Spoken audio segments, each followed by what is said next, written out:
tê-lo aqui conosco.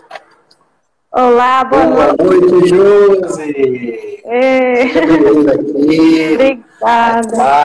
Projeto Na Linha da Vida, né? Um projeto que existe dentro do Facebook, onde nós levamos informações de qualidade nos temas terapêuticos, nos temas de coach e analista comportamental, né?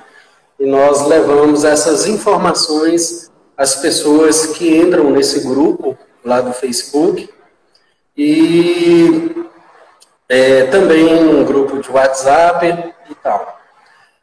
Essa live de hoje, nós contamos com a Requinte Imóveis, que pensando na saúde mental de seus clientes e não clientes, né, promoveu aqui essa live e trouxe para a gente o conforto, né? Trouxe aqui a cadeira para que eu pudesse ficar confortável. Até botou uma ali para você também, para você se sentir pertencente, tá? Tá certo. Pois bem, Josi, você, né, vai falar agora o que é que você faz, quem é você, da onde você está falando. Eu, Carlos Henrique, estou falando aqui do Distrito Federal, na cidade satélite de Vicente Pires, né? Josi? Josi, eu não te escuto, a sua imagem congelou. Voltou. A tua também aqui. A gente fez o teste, mas é fogo, na internet é assim mesmo. Fala de novo, por favor. Eu gostaria que você se apresentasse, né? Quem você é, o que você faz, né? Para que a gente pudesse começar então esse bate-papo. Tá certo. Então, meu nome é Josi Amorim, eu sou de Recife. Hoje eu sou estudante de PNL e coaching. E, assim, meu intuito é passar para as pessoas um pouco do conhecimento que eu venho galgando nesses últimos meses e mostrar quanto está sendo bom para mim, para as pessoas as quais eu já venho aplicando, porque eu já tenho formação intensiva em PNL, estou me aperfeiçoando no avançado. E minha intenção é utilizar as redes para que o impacto também vá para outras pessoas e não fique só comigo, porque eu gosto muito de multiplicar conhecimento. Corretamente. Boa noite, Livânia. Boa noite, pessoal que está entrando aí, né? Não esquece de compartilhar, chama todo mundo, né? Para que essa live possa ser levado conhecimento para maior quantidade de pessoas possíveis, né? A Josi vai explicar para a gente agora o que significa PNL, né? Porque nem todo mundo conhece, então é interessante que a gente esclareça o que é a sigla PNL, né? Isso. PNL significa Programação Neurolinguística. E o que seria isso, né? Em uma linguagem popular. É você programar a sua mente em prol dos seus objetivos e de melhoria psicológica também. Funciona da seguinte forma: nós temos o nosso cérebro e o nosso cérebro é um computador, digamos assim, vou fazer essa analogia. Para a gente utilizar o computador, a gente precisa de quê? Do mouse, do teclado, e a gente dá comandos para o computador e ele nos retorna a informação. Faz sentido? Muito então, sentido. Nosso cérebro funciona da mesma forma. Só que a gente não tem noção disso, entendeu?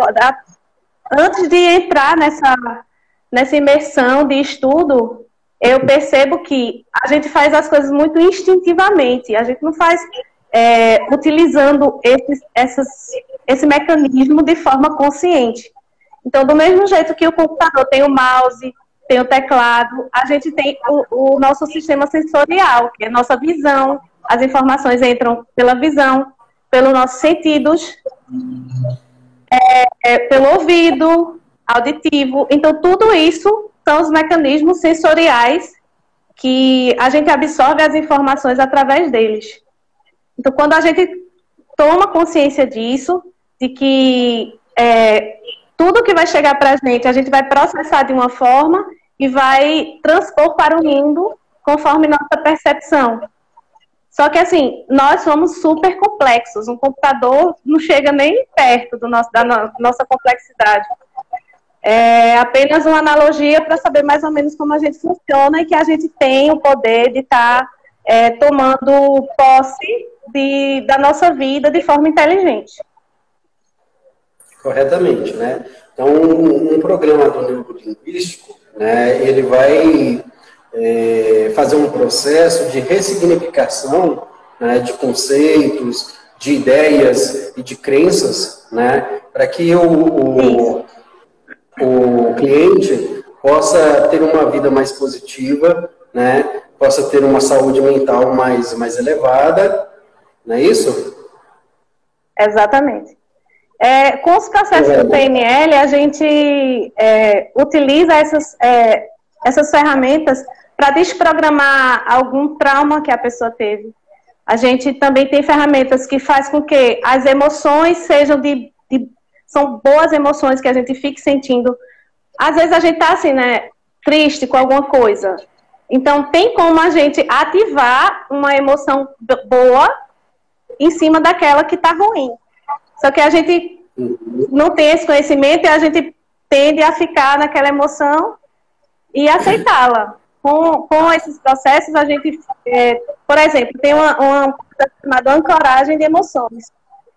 Você faz uma técnica e cria um estímulo para que você fica lembrando de uma coisa muito boa que aconteceu com você, que você estava com emoções boas, e você cria um estímulo, seja cruzando os dedos ou... eu faço coisas bem sutis, né? Porque imagina, bater palma na frente dos outros, então estou numa reunião e eu quero estimular a autoconfiança, por exemplo. Eu fiz essa ancoragem. Aí eu vou fazer assim na frente do... Aí eu faço coisas bem sutis. Então, quando a gente faz isso, ativa aquela emoção positiva na gente de uma forma fantástica. É maravilhoso. Pois é, Josi. Enquanto coach, eu trabalho processos das pessoas, né? Dentro do processo, a gente também utiliza as técnicas de PNL, entre outras técnicas que se tem, né? Seja o processo emocional, seja o processo de identidade, seja o processo empresarial, né? Quanto constelador, né, de constelação familiar sistêmica, a gente vai trabalhar a limpeza das culpas e a queda da crença. Na queda da crença entra novamente a ressignificação e a programação neurolinguística, ela vem casar muito bem com isso, né? Eu acho que você já respondeu aí a primeira pergunta, mas eu vou fazer para você complementar, tá? Como funciona o processo da programação neurolinguística? Cortou um pouco. Desculpa. Eu estou fazendo a primeira pergunta, mesmo você já tendo respondido, né? Mas aí chegou algumas pessoas, então, como funciona o processo da programação neurolinguística? Vou aqui responder a Elivânia. Tem a ver com alguns bloqueios da mente. Tem tudo a ver, Elivânia. Esses processos, eles trabalham em cima disso, exatamente isso.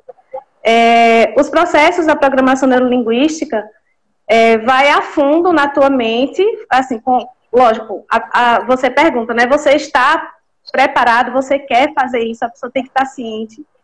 E tem várias técnicas que desprogramam memórias, por exemplo.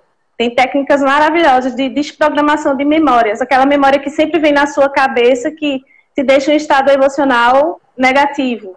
Aí você faz processos para você desprogramar. Você tem um deles mesmo, que é o estilhaçamento. Você entra com a ajuda do profissional, o profissional vai lhe guiando, dizendo, lembra desse fato, que é um fato que te trava. É uma memória que te deixa travado.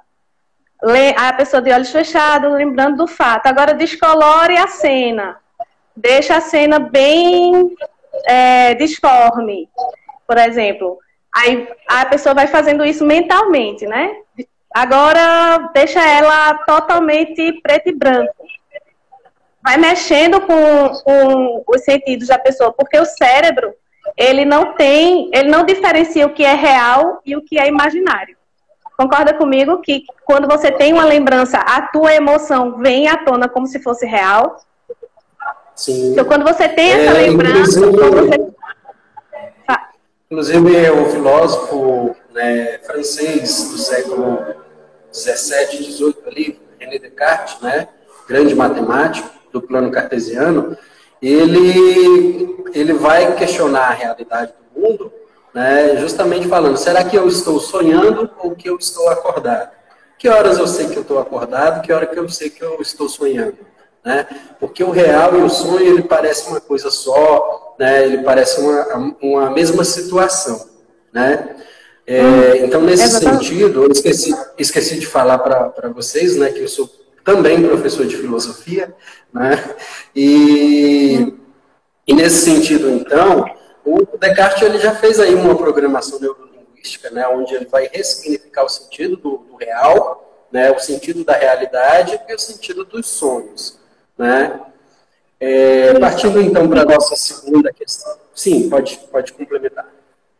Aí, continuando na explicação do processo, você está ali naquele estado emocional, lembrando daquela memória, e você está deixando ela preta e branca, você está colocando uma música ridícula, você está ridicularizando aquela memória, ela deixa de ter tanta relevância na sua mente para te causar maus sentimentos. E no final, depois que você deixa a cena totalmente desconfigurada, você pega uma pedra, você imagina que está pegando uma pedra e joga naquela tela. Esse é um dos processos, tem vários. Esse é achei muito massa esse, já fiz. Você joga, quebra a tela e aquela lembrança já não tem mais tanta relevância nos seus sentimentos, entendeu? Corretamente. Assim, só para ver se a gente entende melhor, né, esse conceito, quando nós falamos de crença, nós não estamos falando de algo religioso. Mas como é mais fácil colocar a crença dentro do religioso, eu vou dizer que é o seguinte: eu estou pedindo para Deus e falo bem assim, Deus, eu não quero que isso aconteça, né? Não quero que isso aconteça, eu não quero que a pandemia me pegue, não quero que a pandemia me pegue, né? E esse não quero, o cérebro entende o contrário, porque ele entende como uma criança pequena, né? Não bota o dedo na tomada, não bota o dedo no nariz, e ele vai lá, bota o dedo na tomada, bota o dedo no nariz, né? Mas aí, quando a minha crença ela é positiva, a minha crença é consciente, eu não vou falar eu não quero, eu vou falar bem assim, eu não pego Covid. Tá repreendido, né? Não é para mim, né? Covid comigo não. Certo? Então eu não vou chamar Covid, né? Porque se eu coloco eu não quero pegar, né? O meu cérebro começa a entender que eu quero, ele vai começar a baixar minha imunidade, né? E aí ele vai reprogramar o contrário do que eu estou querendo, só pelo fato de eu utilizar a negação, né? Você fica com medo, né? Isso, exatamente. Você fica... uma das causas também. Porque, assim, o meu professor Vinícius de PNL mesmo falou uma frase incrível, que fez todo sentido para mim. Tudo que você foca consome sua vida. Faz sentido? Tudo que você foca consome sua vida. No que você tem focado? Eu, assim, ultimamente estou focando em estudos. Está consumindo minha vida, mas está consumindo de uma forma muito gostosa, muito maravilhosa. Se eu estivesse focando em outra coisa, aquela outra coisa que estaria consumindo minha vida. Então, eu já tive alguns focos negativos. Todo mundo tem um momento da vida que está focado em alguma coisa que não está trazendo o resultado que você quer. Então, o segredo é você não focar no medo, não pensar muito, além de não dizer eu não vou, isso não vai acontecer comigo, nem pensar na Covid. A gente tem que tomar as precauções, estar informados para ver como é que a gente se protege, mas levar a vida da melhor maneira possível. Mudou tudo, mudou. A gente está dentro de casa, sim. Mas tem como trabalhar, tem como se comunicar, tem como fazer amigos novos. Inclusive, nós somos esses amigos que se conheceram virtualmente. devido a um curso, e olhar de forma positiva e não focar naquilo, foca em outra coisa, vai dançar. Eu mesmo comecei dançando. Eu estava triste, a pandemia começou, eu perdi o emprego, e eu fiquei muito triste. Eu sou uma pessoa que fica assim, não, eu não posso ficar assim tanto tempo. E eu vou buscando mecanismos, até de forma inconsciente, que eu não tinha estudado tudo isso antes. Mas graças a Deus eu tenho essa característica.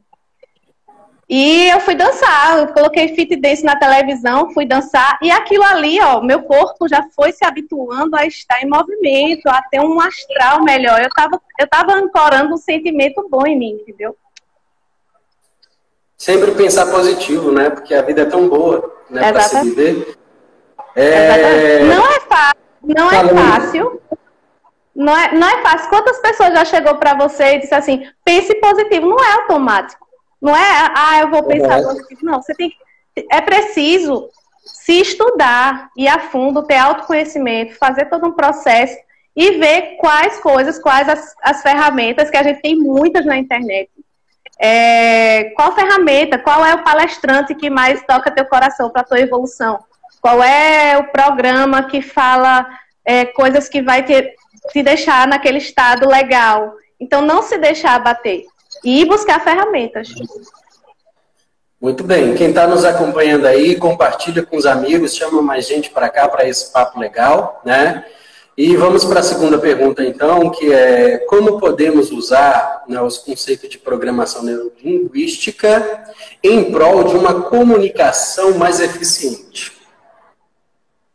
Como podemos usar para uma comunicação eficiente? Isso. Cortou um pouquinho. Oi, Gabi, boa noite, Rafinha. Então, durante o estudo da PNL e do coach também, a gente vê vários conceitos de que cada pessoa é um mapa.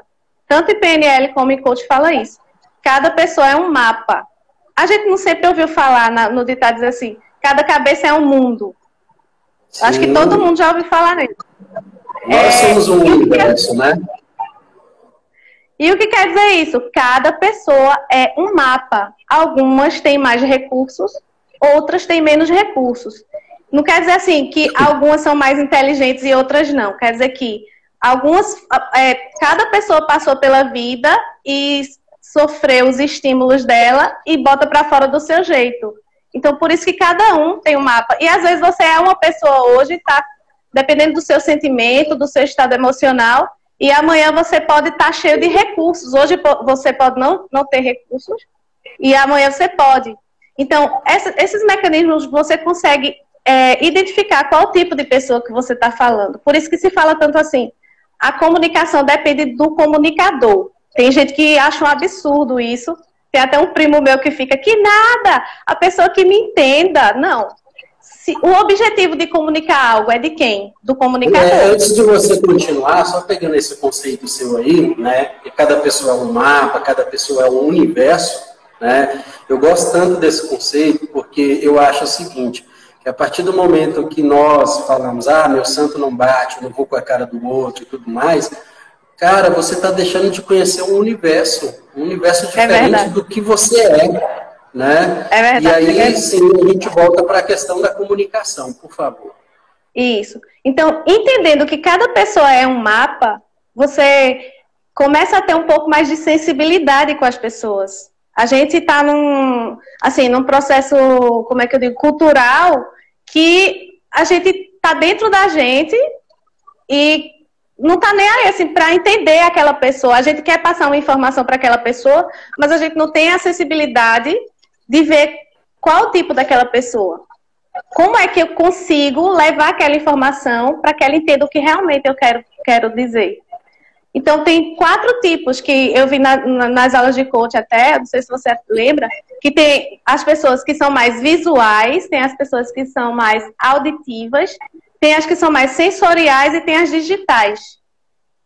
Então, tem como você estudar isso para identificar naquela pessoa se a informação que você está passando para ela vai chegar melhor para ela de forma visual, de forma auditiva ou de forma sensorial, que são aquelas que usam mais os sentidos os sensoriais, o toque, se está frio, a percepção do lugar para ela é mais, ela absorve com mais facilidade pelos sentidos. E tem pessoas também que são digitais. E ele explica, né? A pessoa que é visual vai prestar mais atenção, tem uma postura tal para você identificar. As pessoas que são mais auditivas, geralmente fica meio assim, você está falando, ela fica colocando o ouvido para ela escutar. As pessoas mais sensoriais são aquelas que mais quer um abraço, tá falando com você, quer tocar, porque ela compreende o mundo melhor dessa forma. Tem as digitais, que até sou eu, são aquelas pessoas que conversam muito consigo mesmo e são super, tipo, olha todos os detalhes e fica para tomar uma decisão, tem que ter uma conversa consigo mesmo. Eu converso muito comigo mesma. E você identificando o tipo de pessoa, você leva a informação sabendo que ela é mais sensível ali. Por exemplo, você vai vender um carro. Aí já entra num profissional, né? Uma dica profissional aqui. Um vendedor de carro. Eu chego lá para comprar. Aí ele identifica que eu sou uma pessoa que observa o mundo melhor pelos olhos. Então ele vai chamar minha atenção. Olha como esse carro é bonito. Veja a cor dele. Veja como o câmbio dele é bonito. Entendeu? Se eu fosse uma pessoa mais sensorial, ele diria: senta aqui nesse banco, sente como ele é confortável, sente como esse carro não faz barulho, sente como é gostoso estar dentro dele, o ar-condicionado dele é muito eficiente. Aí chama a atenção daquela pessoa para o sensor mais evidente nela, entendeu? Então, quando você tem essa sensibilidade de olhar como aquela pessoa vê o mundo, você se comunica muito melhor com ela. Correto. Eu estou aqui em Brasília. Brasília é a terra do concurso público, né? E foi uma cidade sonhada por Dom Bosco, em 1820. Dom Bosco teve um sonho que no meio do Planalto Central, lá no paralelo 15, se formaria uma cidade onde jorra leite e mel. E leite e mel aqui, em Brasília, é concurso público, né? Estou vendo gente botando aí que está focada em estudo e tudo mais. A minha forma de estudar, ela é visual, ela é auditiva. Eu tenho muita dificuldade de pegar um PDF para estudar. Mas se eu pegar uma aula, uma videoaula, ou escutar um áudio, né, eu deslancho tranquilamente. Não que eu não vá conseguir abstrair as informações do PDF, né, do livro, né, do que está escrito. Mas se eu me conheço, né, e como você diz, a questão do vendedor, né, se eu me conheço e posso investir naquilo que mais vai me levar para cima do processo, né, com certeza vai contribuir muito mais para a minha vida, né, principalmente na questão do estudo, né, o desenvolvimento pessoal pelo estudo, né. Você já entrou na terceira pergunta, que era qual a contribuição da programação neurolinguística que pode oferecer para os profissionais, né? Em relação às profissões. E aí você falou disso. Puxando um pouquinho aqui para o lado de coach, nós temos lá 4, se você lembra, temos 4 perfis, né? Dentro do coach, que uns chamam de DISC, outros vão chamar de diversos outros nomes, né? No DISC seria o perfil dominante, que é aquele que é mais fechado em si, né? Gosta de mandar, né? Não fala muito e não escuta tanto os outros, né? E a dica para esse perfil é que comece a escutar e sentir mais o que os outros têm, né? Ao perfil, então, influencer, né, que ele gosta da opinião do outro, a opinião do outro é essencialmente importante para as atitudes que ele vai tomar e para os sentimentos que ele vai ter. Então, é aquele que chega, abraça todo mundo, conversa com todo mundo, né, tem uma comunicação muito mais limpa, gosta de falar, mas também gosta de ouvir. E tem o sensível, sensibilidade, né, que é aquele que até escuta mais do que fala, né? Ele é tão aberto quanto o influencer, mas ele prefere mais ouvir, ele prefere mais pôr na pele do outro. Né?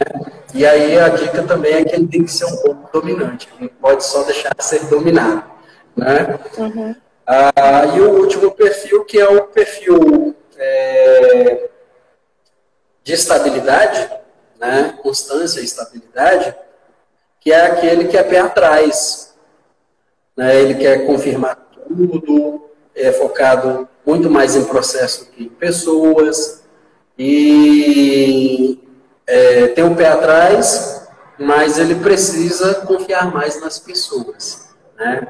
Então, da mesma forma que a gente faz essa análise, né, que você colocou aí, desses perfis, a gente também pode fazer a análise do perfil comportamental. Né? Que, além de coach, eu também sou analista comportamental. Né? E se a gente compreende isso, a nossa relação com o outro universo, que é o outro, né, torna-se muito mais tranquila, torna muito mais fluida. A palavra tem mais poder, né? O tema nosso é o poder da palavra. A palavra vai ter mais poder, né, dentro dos relacionamentos, porque nós estaremos buscando conhecer o outro. Então, pode complementar. Eu queria assim, pegando esse gancho aí da palavra tem poder, eu queria trazer um exemplo aqui. Por exemplo, o inventor Thomas Edison. Alguém aí sabe qual foi a invenção dele? Coloquem aí, interajam aí, gente. O inventor Thomas Edison, ele, quando criança, chegou em casa com um bilhetinho para a mãe e disse: mãe, a professora disse que só você pode abrir esse bilhete e para ver o que tem dentro e me dizer. Aí ela abriu o bilhete e disse: seu filho é um gênio, nossa escola não tem capacidade de ensiná-lo, eduque-o você mesma. Então, assim ela fez, ela passou a educar, ela se emocionou a ver o bilhete, leu para ele e começou a educá-lo. Então, ele se tornou o inventor da lâmpada incandescente. Ele é mais conhecido por isso, mas ele tem mais de 1000 patentes.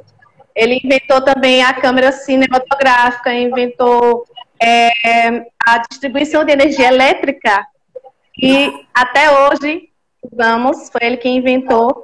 E em certo momento da vida dele, a mãe dele já tinha morrido, ele achou esse bilhetinho nas coisas dele e leu. E o que tinha lá? Seu filho tem deficiência mental. Ele foi expulso da escola.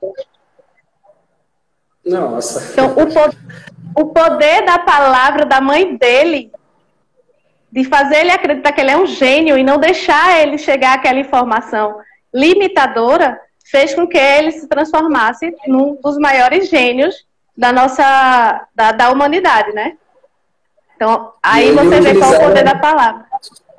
Ele utilizava bem a PNL, né? Porque uma vez que ele foi questionado por que ele teve que errar 900 e tantas vezes para chegar à invenção da lâmpada, né?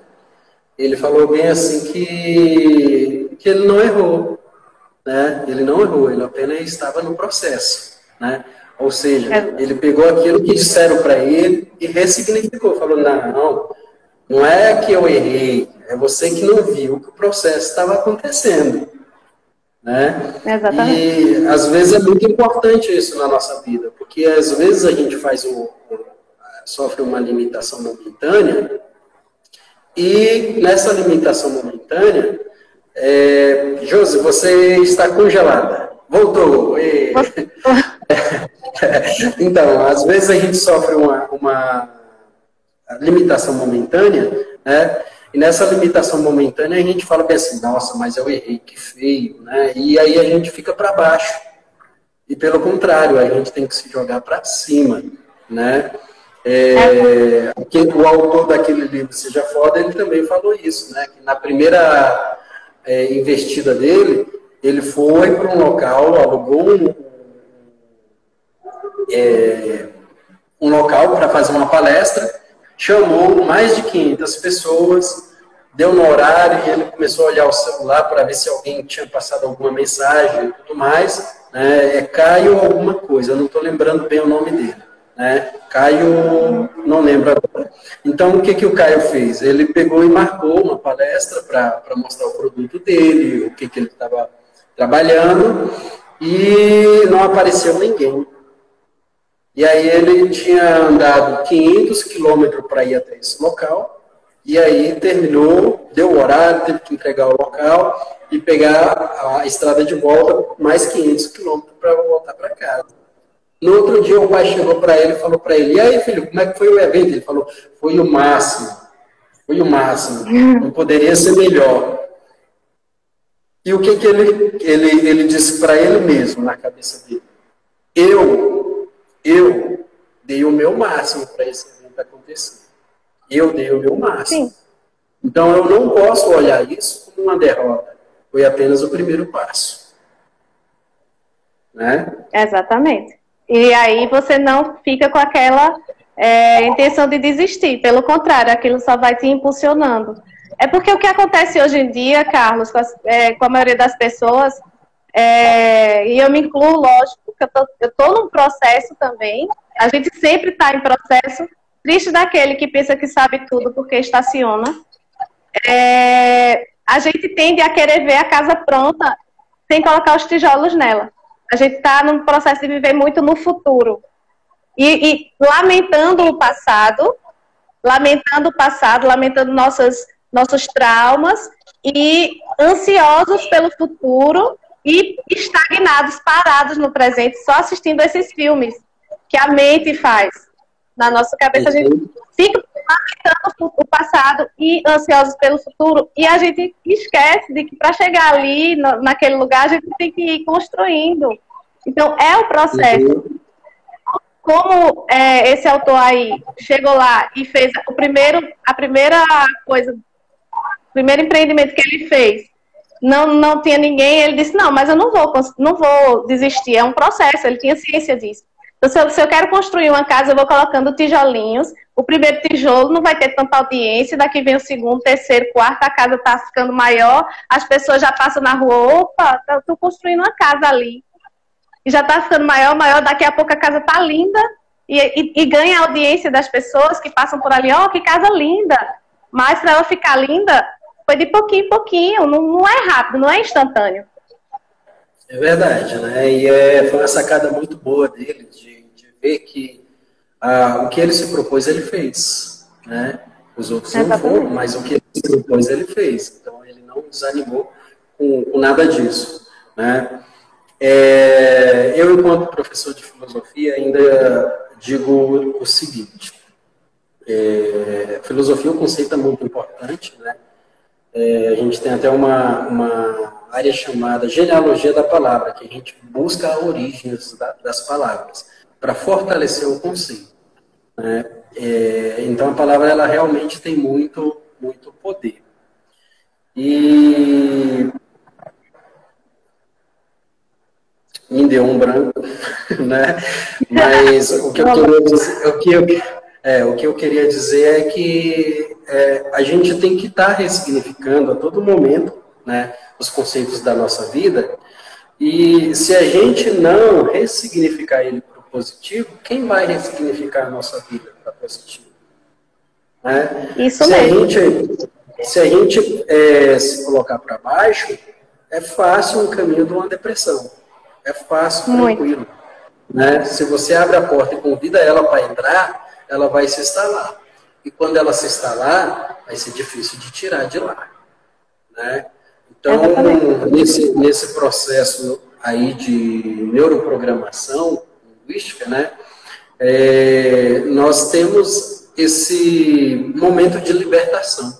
Um momento de libertação, né, que você vai estar trabalhando positivamente o seu pensamento, a sua mente, né, as suas crenças, e falar, não, eu estou bem, eu só vou daqui para melhor. Né? Exatamente. Isso é soberba? Não, não é soberba, não.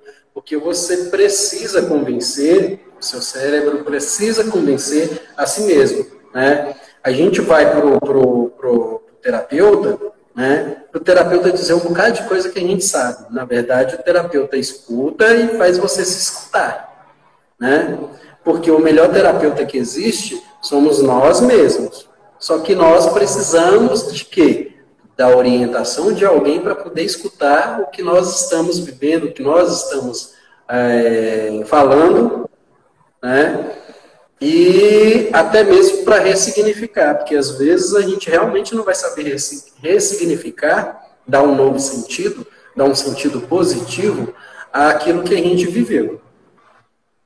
Exatamente, assim, essa questão é complicada, porque assim, cada um que tem o seu nicho de estudo, de trabalho, de profissão, né? Então, quando você pega um profissional que tem a capacidade de fazer isso, tem dois caminhos. Ou você vai estudar sobre isso, ou você vai para um profissional para ele lhe orientar, entendeu? E você pode, acho que tem muitas ferramentas no mercado, que tanto o psicólogo, né, que a gente pensa logo, vou no psicólogo, mas tem terapeutas que usam técnicas de Theta Healer, que eu fiquei sabendo agora, é muito legal. Eu não sei explicar ainda direitinho, mas só para você ver a gama que temos, as ferramentas que a gente pode ir atrás. Tem o programador neurolinguístico, tem o quarta-feira eu estava com hipnoterapeuta, quarta-feira passada na live, né? Coaching. Pode continuar. Tem muito constelador, isso.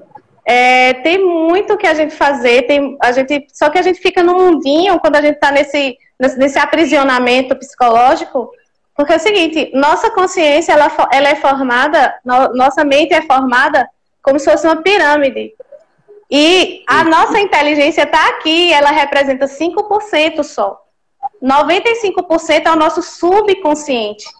Então, ele tende a mandar na gente. Quando a gente não chega nesse nível de saber tudo isso, a gente é comandado pelo nosso subconsciente e ali está tudo, ali está jogado todas as coisas ruins que aconteceram com a gente, as emoções estão ali comandando o modo como a gente está se direcionando no mundo.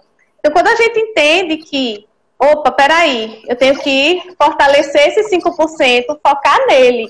Eu tenho que focar nesse 5% para ele comandar os 95%, porque ele comanda. Quando você chega e faz algo para isso acontecer. Quando você toma ciência disso. E é isso que esses profissionais começam a direcionar a pessoa a ter mais consciência da sua inteligência, do seu comando sobre aquelas emoções. Pois é, você falando isso daí, né, me lembrou de outra figura icônica como Thomas Edison, né? Albert Einstein. Einstein ele vai falar que para você resolver um problema, você usa 5% da inteligência. 95% é a imaginação, né? Dentro dessa imaginação está o subconsciente, né?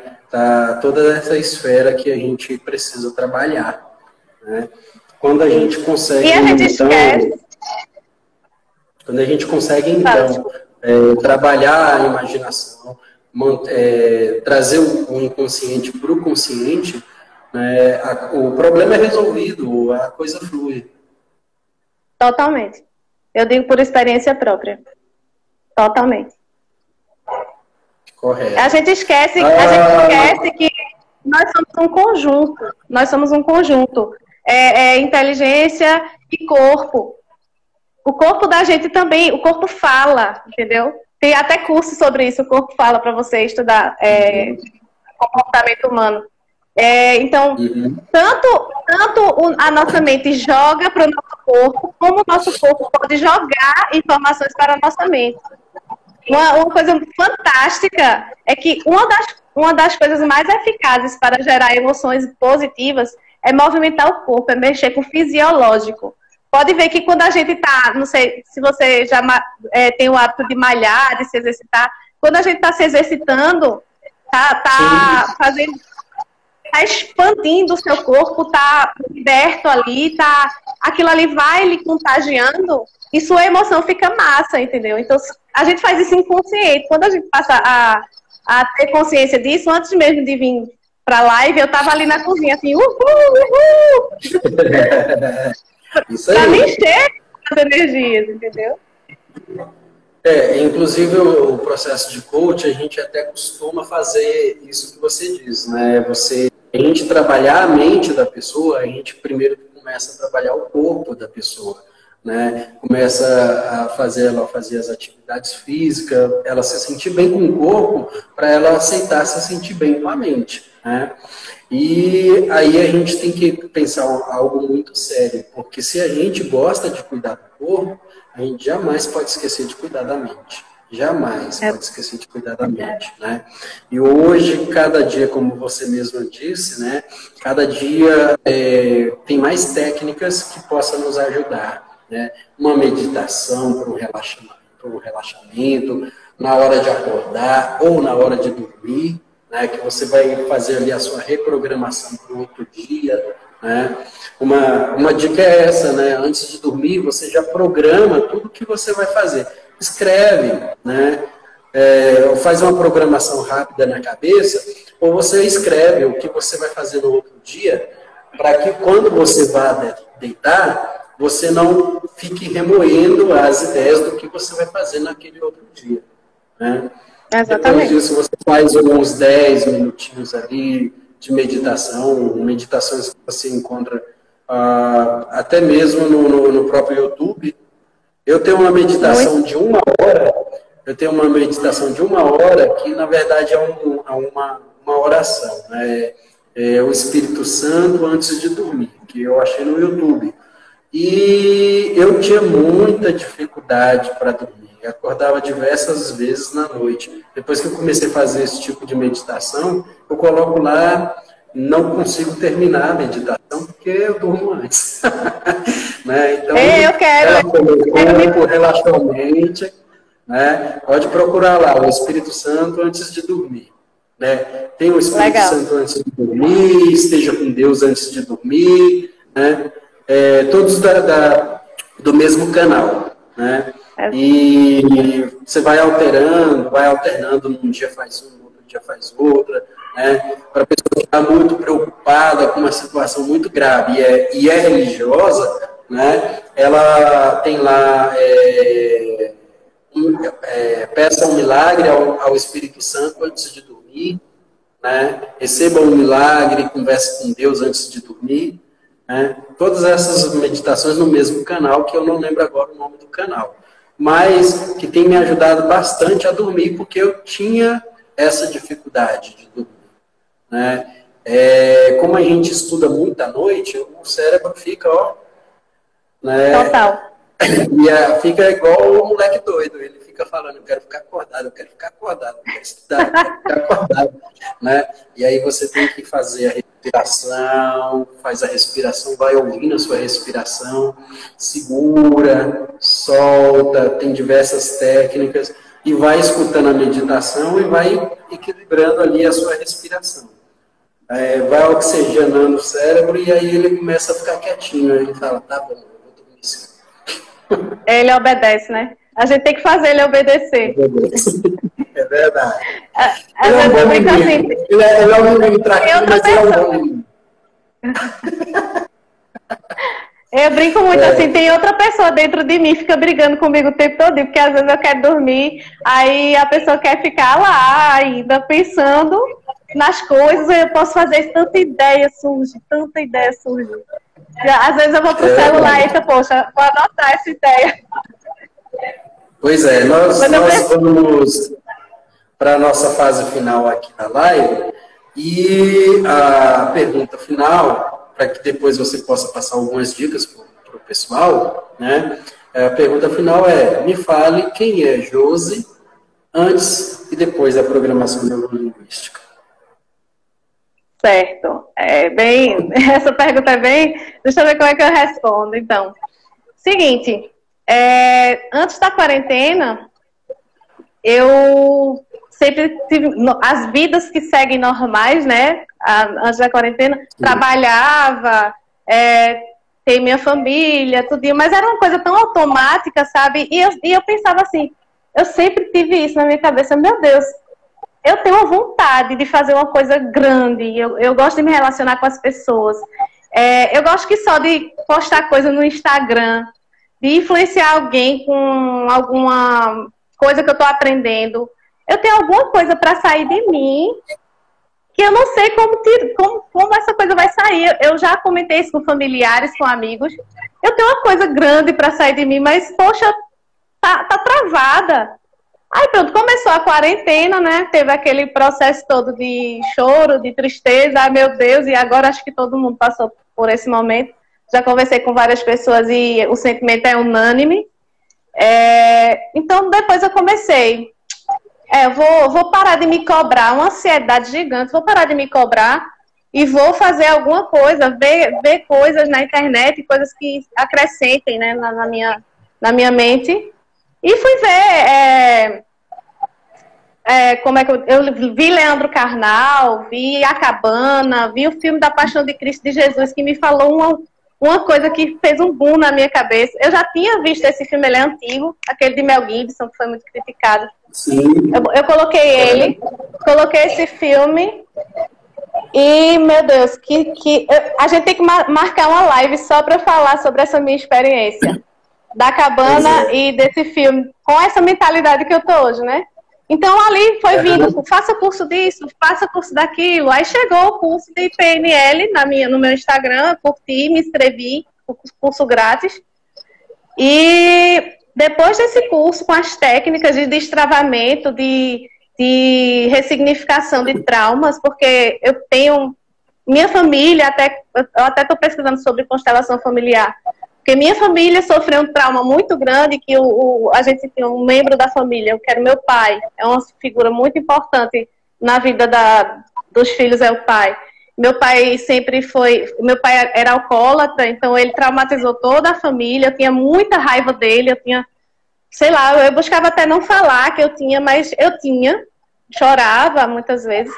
E eu fui reprogramando, eu fui lembrando dessas lembranças traumáticas e fui fazendo as técnicas. Aquilo ali abriu, assim, parece que abriu a caixa dessa coisa que queria sair de mim. Eu perdi o medo de falar com as pessoas. Eu tinha medo de falar com as pessoas. Eu era tímida. Eu me denominava tímida, mas na verdade eu não era tímida. Eu tinha uma trava emocional. Se eu gosto, eu sempre gostei de pessoas. Me destravou. As coisas que eu converso com a minha família, com os meus amigos, que dizem: poxa, Josi, tu fala cada coisa coerente, cada coisa legal, teu papo é massa, tu fala sobre tudo. E eu não expandia isso para as pessoas porque eu tinha medo do que as pessoas iam pensar, eu tinha medo de ser julgada. Depois que eu passei a estudar isso, e não só isso, também o coach, e eu também li um livro que eu tô dizendo para todo mundo ler, que é A Sutil Arte de Ligar o Foda-se. Desculpa aí a palavra, mas é o nome do livro mesmo. Esse livro foi precursor para eu chegar a estar fazendo tudo isso. E eu tô achando fantástico, fantástico. Eu tô com outra postura, tô vendo o mundo de uma forma muito diferente, eu tô me posicionando de uma forma muito mais segura, não tenho mais insegurança. É um boom que aconteceu na minha vida. Um boom. Simplesmente é o que eu digo, assim, façam qualquer coisa desse tipo, porque vai destravar você e você vai conseguir ser sua melhor versão. Você já deu uma dica aí, né? Superar a arte de ligar o foda-se. Seja fora do Caio lá, né? Foi o exemplo que a gente deu agora. É algo que me impulsionou para estar estudando. Eu estava num momento de entrar em depressão e eu li esse livro e ele me impulsionou para buscar os estudos. Assim como você, comecei a buscar estudos gratuitos na internet, que agora no isolamento está tendo muito, né, formação, está tendo muita formação de coach, está tendo muita formação de PNL, programação neurolinguística, muita formação de análise comportamental também, né, terapias diferentes de meditação, reiki, a hipnoterapia e a constelação. Como você disse aí do seu pai, né, dentro da constelação a gente leva a pessoa a se colocar na visão do outro. Porque às vezes, quando a gente olha só da nossa visão, a gente acha que a vida é injusta, né, com a gente, mas a gente não sabe quanta vida foi injusta com o outro. Exato. E quando a gente começa a entender a história do pai, a história da mãe, a história do avô, a história da avó, né, de todas as pessoas que já contribuíram para que a gente estivesse aqui, porque se eles não existissem, nós não estaríamos, e o primeiro sentido que a gente tem que ter com essas pessoas é sim de gratidão, porque eles foram a porta do universo para que a gente estivesse aqui hoje. Né? Exato. Então esse é o primeiro sentido. Acima de qualquer raiva, acima de qualquer ranço, nós temos que ter essa gratidão com eles. Porque foram eles, isso. Né, que a energia superior, que o universo, que os números, ou que Deus escolheu para trazer a gente para aqui. Através dele. Isso, assim, Carlos, é importante o que você falou, porque quando eu passei a tentar entender a vida dele, perguntando à minha tia, que é a irmã dele, como era, o pai dele batia muito nele, como era e tal, comecei a ter mais compaixão. E, tipo, como você disse, né, a gente tem que ser gratos, e a gente sabe que tem que ser grato aos nossos genitores, por ter nos colocado no mundo. E você viver com essa raiva causa culpa em você, só causa maus sentimentos a você. Então, você chegando ao nível de buscar uma técnica para ressignificar isso, nossa senhora, é muito sentimento ruim que sai, é uma bolsa pesada que você tira das costas. Em 2003, eu entrei na sala de filosofia, aqui na Universidade Católica, e eu te digo que eu era um estudante que odiava filosofia. Né? Fui para o seminário e eu queria me tornar religioso, padre, e lá no seminário eles falaram bem assim, você vai fazer filosofia? Eu falei, não vou nem a pau. Ele falou assim, tudo bem, a opção é sua, você tem direito ao livre-arbítrio, então é só pegar suas coisas e ir para casa. Eu falei, falando com carinho, o que a gente não faz? Né? Como ele falou com carinho, aí eu entrei na Católica, pisei ali no primeiro dia e falei bem assim, eu não sei o que é filosofia. Eu nunca tinha me contato com filosofia, e o meu primeiro contato com filosofia será hoje. E deu certo. Isso. Foi a hora que eu comecei a gostar da filosofia, certo? E valeu a pena hoje na minha vida e na vida das pessoas que estão ao meu redor, pelos exemplos que eu tenho dado, né? Então, eu fico muito feliz com tudo isso. Né? Então, vamos despedir do nosso público, uma live como essa. Foi um grande prazer estar aqui com vocês. Muito prazer também. Obrigada por todo mundo que participou. Pessoas interessadas no sábado à noite, participando de uma live que traz conhecimento. Parabéns a todos vocês e muito obrigada pelo prestígio de participar. E estou aqui, qualquer coisa, qualquer dúvida, se tiver alguma dica, pode falar comigo no direct, com o Carlos também. E só gratidão aí. Obrigada, Carlos. Quem estiver seguindo segue Carlos aí. Maravilhoso também. Um beijo para vocês e tempo de Deus. Até mais. Beijão, beijão. Tchau, tchau, gente. Boa noite. Boa noite. Que bom, Rafinha.